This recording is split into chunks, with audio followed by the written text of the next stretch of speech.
Ladies and gentlemen, thank you. Ladies and gentlemen, thank you so much. Thank you. Thank you so much for that warm welcome. Thank you so much. Now, some of you may know the last time I spoke at a convention, it turned out I was in the wrong place. So, Tampa, my fellow Republicans, thank you for welcoming me where I belong. Thank you.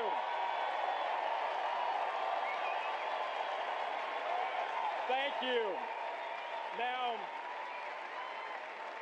Now we got to get on with the show. We've got to get on with the show because we have a country to turn around. This very night, you nominated the most experienced executive to seek the presidency in 60 years in Mitt Romney. He has no illusions about what makes America great. He doesn't confuse the presidency with celebrity or loftiness with leadership. What a difference 4 years makes. Now, the Democrats' negative ads do convince me that Governor Romney can't sing.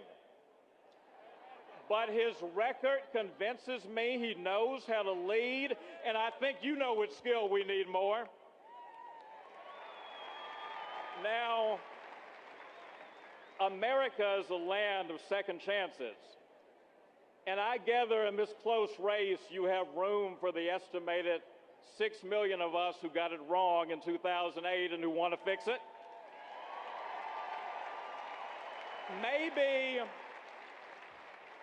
Maybe we should have known that night in Denver that things that began with styrofoam, Greek columns, and artificial smoke typically don't end well.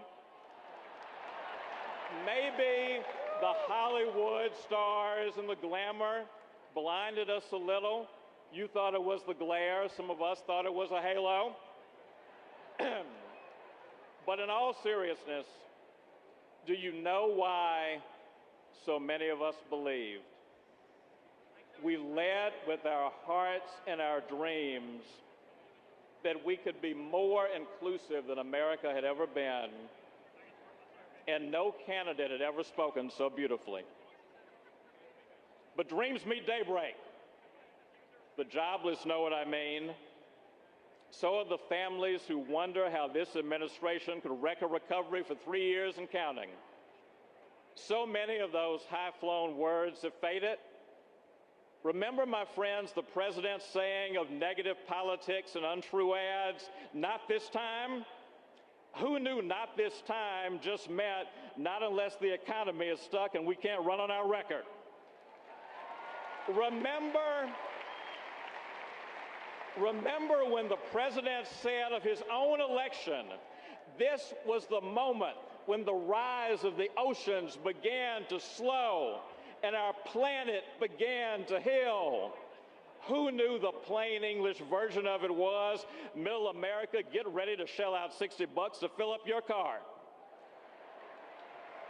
And in terms of their crown jewel legislative achievement, who knew that when asked, could government conceivably impose a federal mandate requiring middle-class Americans to buy health insurance, whether they could afford it or not, that the Obama answer would be, yes, we can.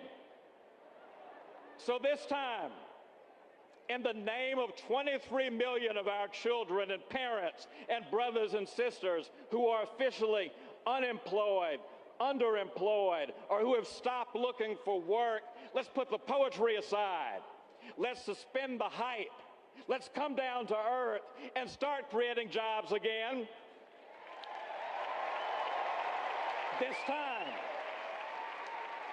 instead of moving oceans and healing planets, let's pay our bills down and pay down the debt on that wall so we control our own future. And of course, we know that opportunity lies outside the reach of some of our people. We don't need flowery words about inequality to tell us that. And we don't need a party that is led while poverty and hunger rose to record levels to give us lectures about suffering. Now, ladies and gentlemen, there are Americans who are listening to this speech right now who haven't always been with you. And I want you to let me talk just to them for a moment. I know how loaded up our politics is with anger and animosity, but I have to believe we can still make a case over the raised voices. There are Americans watching right now who voted for the president, but they're searching right now because they know that their votes didn't build the country they wanted. To those Democrats and independents whose minds are open to argument, listen closely to the Democratic Party that will gather in Charlotte and ask yourself if you hear your voice in the clamor. Ask yourself if these Democrats still speak for you. When they say we have a duty to grow government even when we cannot afford it, does it sound like compassion to you? Or does it sound like recklessness? When you hear the party that glorified Occupy Wall Street blast success, when you hear them minimize the genius of the men and women who make jobs out of nothing, is that what you teach your children about work?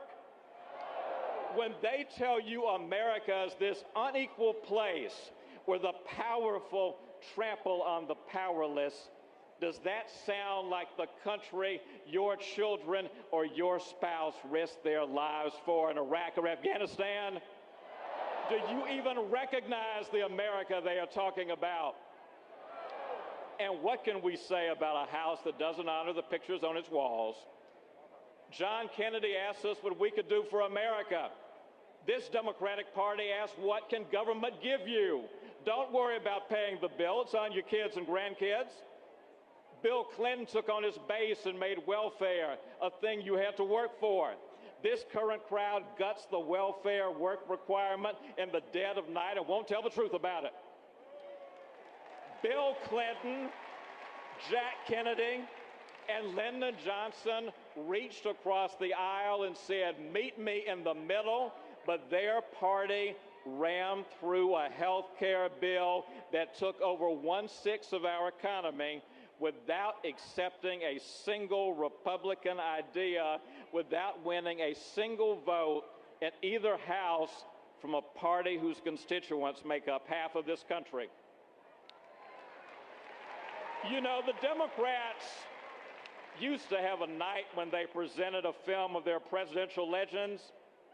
Folks, if they do it in Charlotte, the theme song should be this year's hit, Now You're Just Somebody That I Used to Know.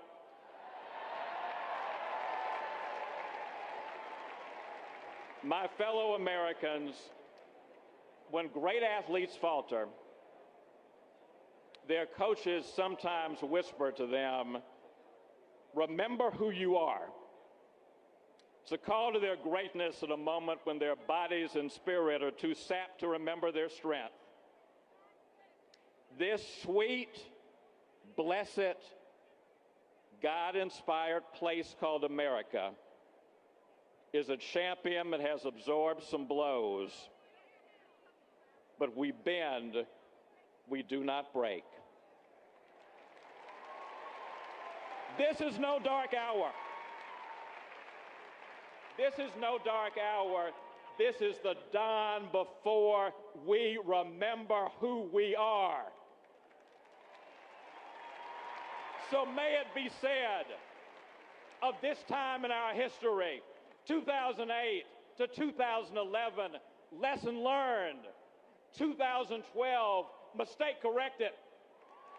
God bless you. God bless you, Tampa. God bless you, America. Let's take this country back. Thank you so much.